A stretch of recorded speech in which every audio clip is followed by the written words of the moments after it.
Hey, welcome to Integrative Preparedness. I am Steve Smith.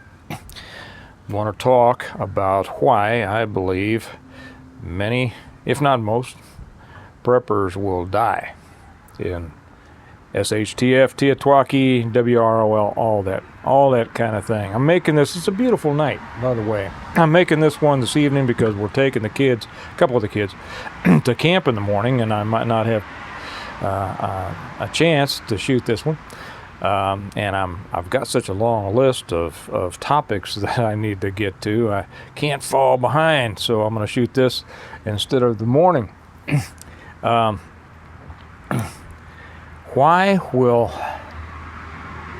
preppers die? And I have become convinced that many, if not most, will. And there are specific reasons for that. Excuse me.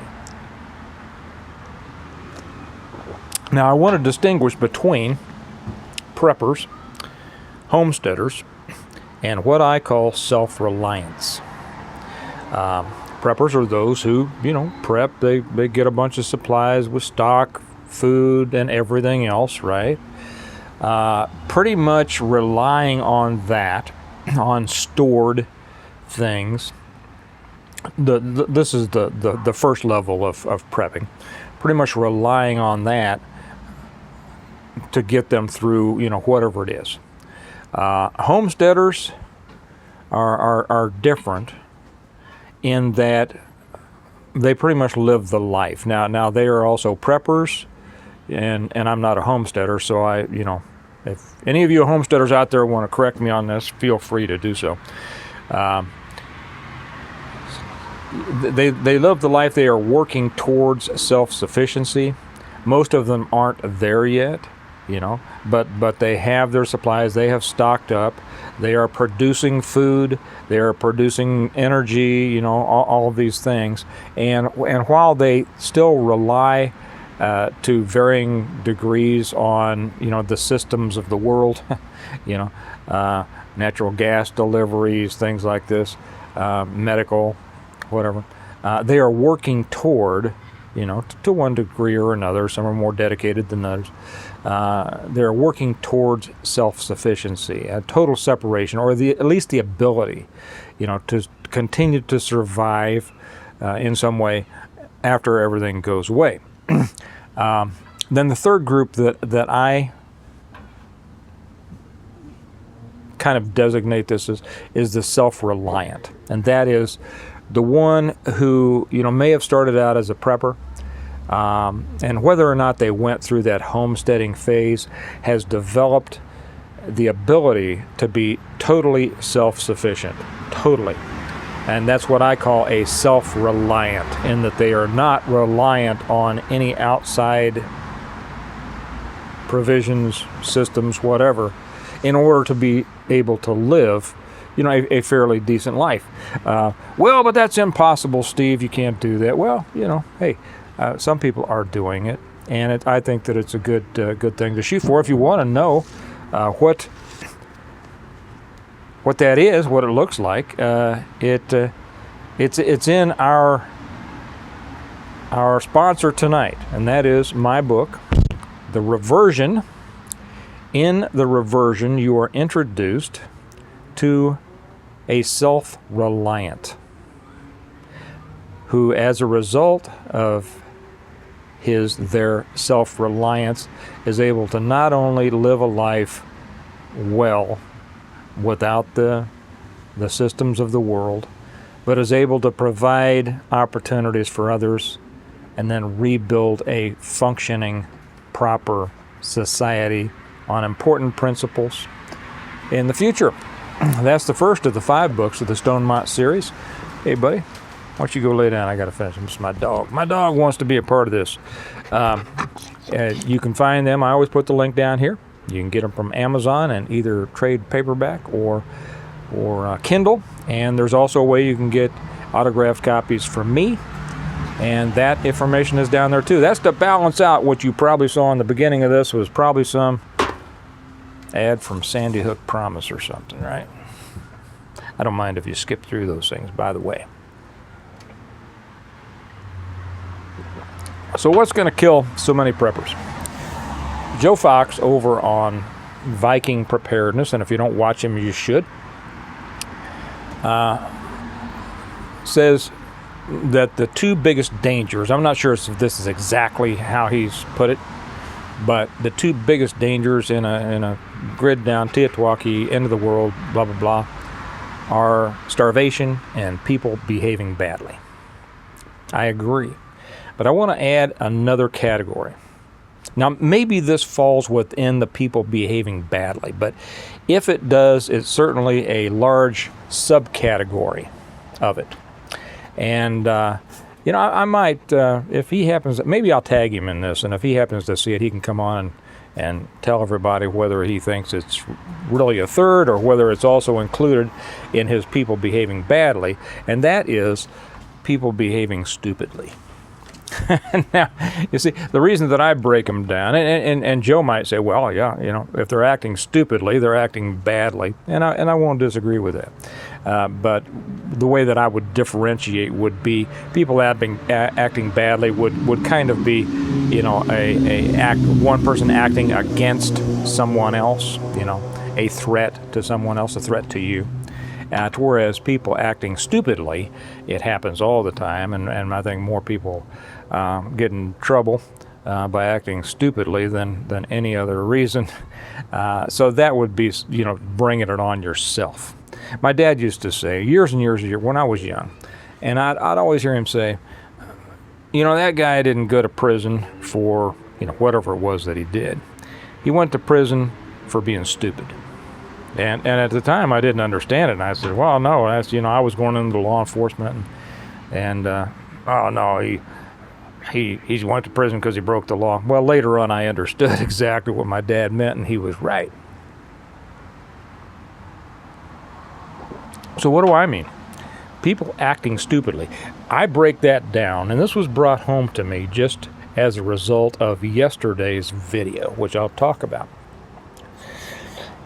The three aspects of people acting stupidly that and I could probably break it down. I could make as many subcategories as I wanted to, probably. They don't listen, right? They are inexperienced. Not everybody, but the ones who are going to have problems are. And they are resistant to learning. Okay? You put those three together. Don't listen, inexperienced, and resistant to learning. You've got the recipe for a disaster. Now, you probably can think of people like that yourself. If you watched the video that I put out yesterday when I told people get rid of 9mm, and I think a lot of people tuned in because they thought I was going to be talking about whatever Uncle Joe was talking about. We need to get rid of the 9mm and all that. No. What I was talking about was the 9mm is not as effective as larger rounds. Well, as a result of the title, I think, it brought in a lot of people who don't normally watch this channel. And so many of them were not aware of our requirement to be nice and to be polite and such as that.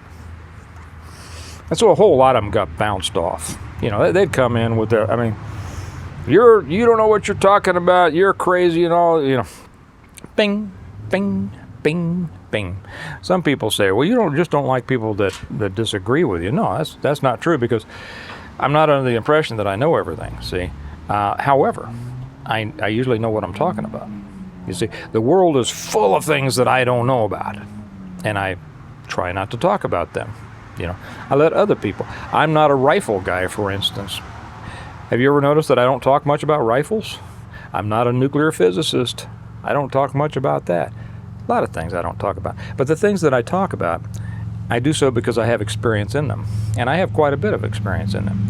So when I made this one about, get rid of 9mm, I put in, and I specifically said, before you comment, before leaving a comment on this video, watch the entire video. Secondly, watch both of Paul Harrell's videos the links of which are below, in which Harold compares the 9 to the 40 and the 40 to the 45, by which you can extrapolate 9 to 45, right? Right. A thinking, reasonable person could do so. So I said, do those things. Watch all of my video, watch the whole thing, watch both of his, and then, if you disagree with what I've said, include in your comment your personal experience. Not something you've read in a magazine, okay, in a gun magazine. Or heard at a gun counter, or heard from your friend who saw somebody make a YouTube about it. Include your personal experience on which you base your opinion. Because that's what I'm doing, see? And I made it very clear, here is the experience. I have a lot of experience. I've seen people not made of ballistic gel, shot with all calibers. I could go more than that, but that's not what this is about. Well, I mean, my gosh, all of a sudden, the comments started coming in. I'll do this. One of the first was a guy who identified himself as a law enforcement officer. Now, I have no way to know whether somebody is what they claim to be. We don't know that, right? However, those of us with experience can pretty much tell other people with experience. How do we do that? People with experience know. It's a secret. Okay? So those of you without experience don't know. But a guy with experience, he can tell just by the way somebody expresses themselves for the most part. Well, I came to believe this guy probably was a law enforcement officer, but anyway, he came back and he said, well, I'm going to stick with my 9, and my department is moving to the 9, and blah, blah, blah, and it's a great effective cartridge and all this kind of stuff, all of which I had already addressed, okay? And so I asked him, did you watch all of my video? Well, no, I have to admit that I didn't. I watched a little bit of it and then I commented, I'll get back to watch the rest of it. Okay. He almost got bounced then. Being law enforcement gets you no extra points here. And no extra points, because I'll be real honest, I've known, here's something about law enforcement and military. Most of them, everybody thinks they're all experts in weapons, right? They're not. They're not. Some are. But most aren't. Most in law enforcement, they shoot often enough to qualify. That's about it. They're hardly experts, okay? And unless they're in the city, they don't see a lot of gunshot wounds. Now, if you're a city cop, you see a lot of gunshot wounds. That's where I was able to have my experience. See, people get shot all the time. We get the opportunity to see the result of these different situations, different calibers, different everything, where they're hit, all that. We get to see it. We don't read it in a book. We don't read it in a magazine. We don't watch it on YouTube. We see it. People who don't work that active a district, they don't see it that much. Okay? It's nothing against them. It doesn't I'm not putting them down. It's just that they don't have the experience. So, and it's the same with military guys. Everybody assumes that because somebody was in the military, they know all about guns and stuff. They don't. I mean, for every guy who's out there, in a combat position, the other 12 or 13 or however many people they say is behind him, in a support situation, they are not gun guys, unless they're gun guys on their own. But they are not ones seeing how it's applied in action, right, in the field. So, being in the military or being law enforcement doesn't carry any additional weight as far as I'm concerned, because the vast majority of them don't deal with weapons all the time and don't see gunshot wounds that often. Okay, nothing wrong with that. It's just the way it is. So this guy that said he was a law enforcement officer, excuse me just a second. So this guy fell into, I left his comment up for a while. And I didn't ban him, although I thought about it, because he already violated 3 things. I said, watch everything before you comment, right? Watch both of Harold's before you comment. And then include your experience, personal experience, on which you base your disagreement. He didn't watch, so he didn't listen, he didn't have the experience, and he was resistant. As I came back, he was still resistant to learning. A couple of other people came on and kind of corrected him and said, hey, you know, if you'd watched a little bit farther, Steve covers that stuff. And he finally said, well, you know, I'm sorry, my bad, and all that. I don't think I banned him. I was on, I might have, I don't know. I was close. There was another guy that wanted me to believe that his 9mm had seen him through 2 combat tours. I didn't point out to him that I'm sure that whatever branch he was in probably gave him a rifle, right? That probably is what got him through combat tours. He didn't know what he was talking to it about either, as I could tell, because of all the terminology that he tried to use.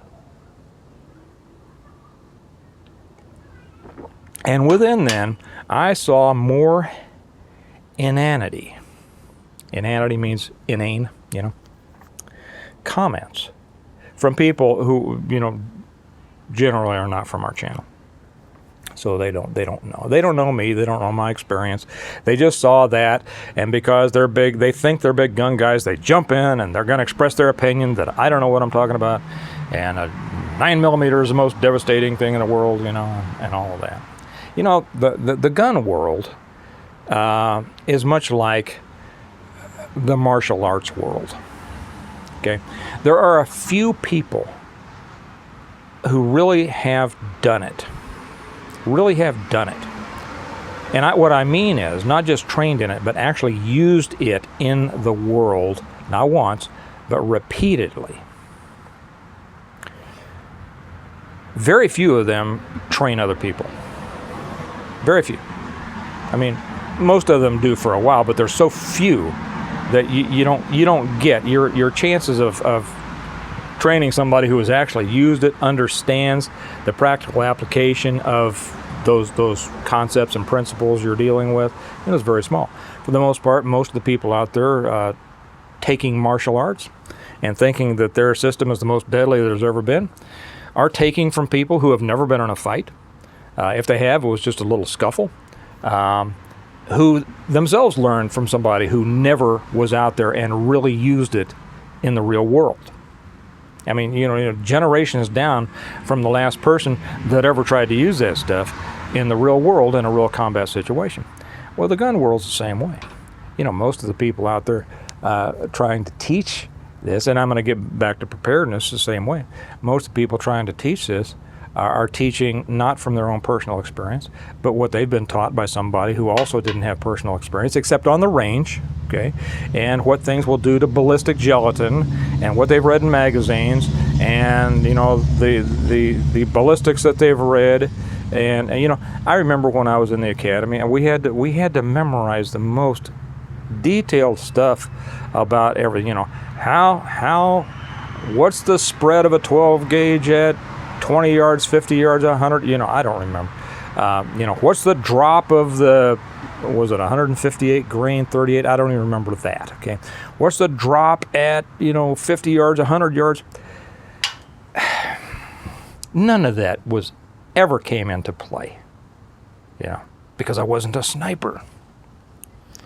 So a lot of these things, they're taught by people who were taught by people who were taught by people who never saw it themselves and never had the personal experience. These are so often the people who are the most certain of what they know. Back to preparedness, back to preppers. I see so often the same thing in the preparedness world. I don't participate in any of the survival or preparedness boards. I have watched occasionally. It's hard for me to watch because when I get on a couple, and several Kelly has sent to me, and I have to admit, probably 5, 6, 7 years ago, I would watch, when I was writing my first book, I kind of wanted to see what people were talking about, what they were thinking about, right? Because they were kind of my target audience. I was quickly bored because it was the same stuff over and over again. And so many of the people spouting it had such, they talked down to other people so much, you know. They were just so certain of what they were talking, even when they were talking about, you know, the very basic stuff. They would say so in such an arrogant way. I really put off.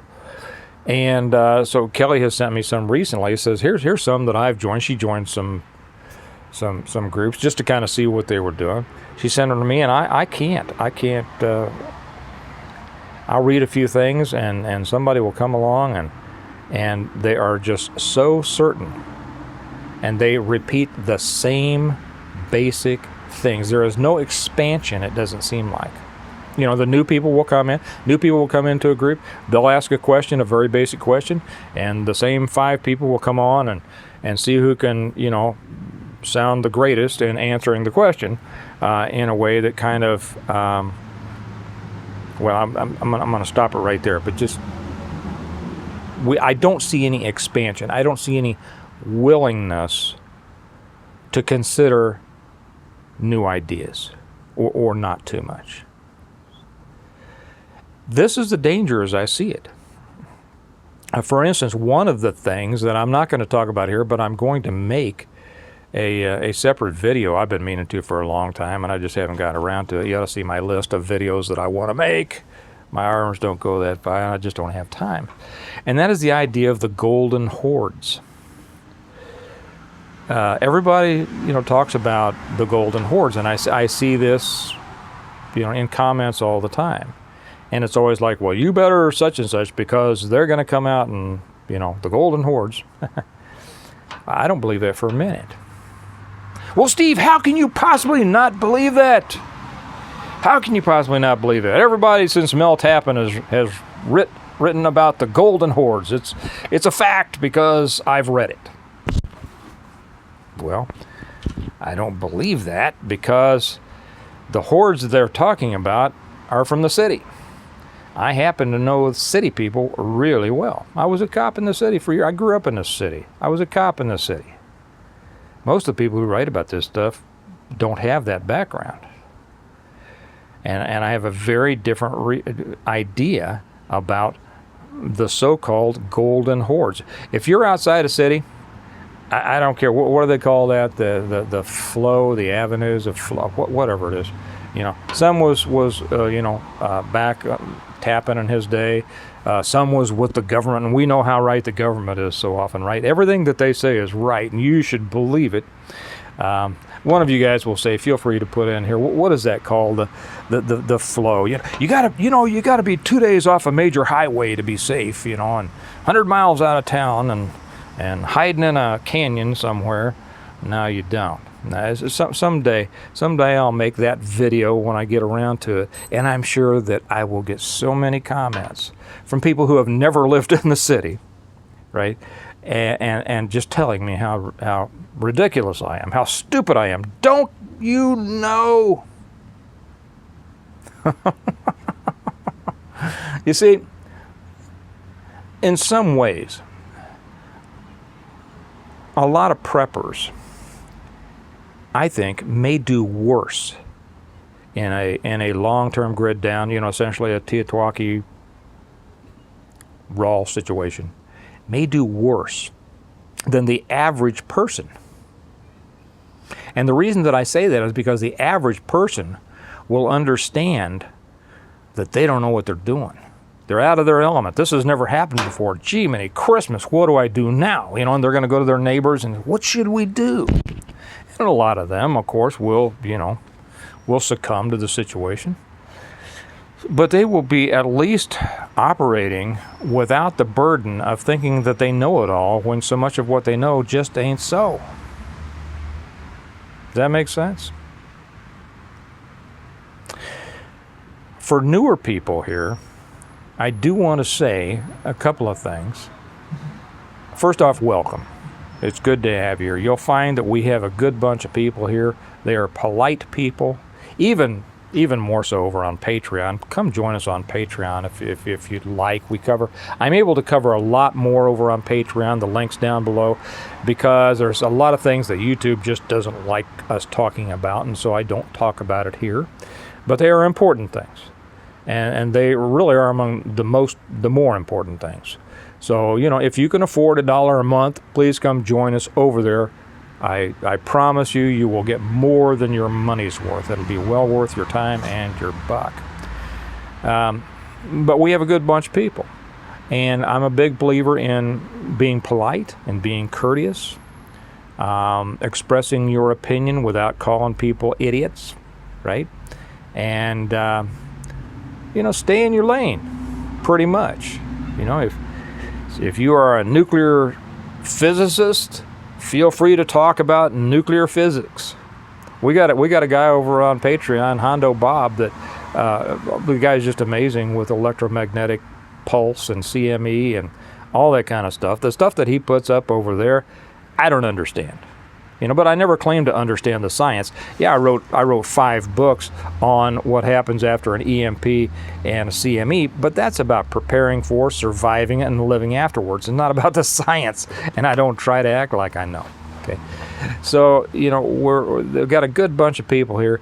Do read the comments, because you'll learn a lot from other people in the comments. We just have some smart, good people here, and in addition to what you might learn from what I say, I think you'll probably learn a lot there. And then feel free to contribute. And by that I mean, ask questions or make a statement based on experience. Okay, I police the comment section hard. I do not allow people to come in and act like idiots. Even one. For the most part, you get one chance. There are some people that I've allowed a second chance. At least half of them I'm sorry that I did, so I have to get rid of them early. But it's just like if somebody comes into my house and they act like an idiot, you're gone. You know why? So that everybody else can have a nice time, right? Can have a positive experience. So anyway, that's my thought, and that video just brought it all out, that so many people are going to have a hard time because they don't listen. They don't have the experience on which to base good opinions and decisions, and they're resistant to learning. How does anything good come out of that, right? Okay. I think I'll leave it for that. I'm going to finish this on this beautiful night here. Go hang out with the kids for a while before we take them to camp in the morning. Wish you all a good night. And invite, again, if you're not with us on Patreon, I invite you over there. You should be. You should be. You'll enjoy it. It'll be worth it for you. And remember that we prepare well today in order to live well tomorrow. Do you know that preparing well, it means developing the ability to make good decisions, right? What would those things be? Listen. Right? Experience. Being willing to learn. If you can do that, you'll have a better shot at tomorrow. You all have a good day, and I'll talk to you tomorrow. Bye-bye.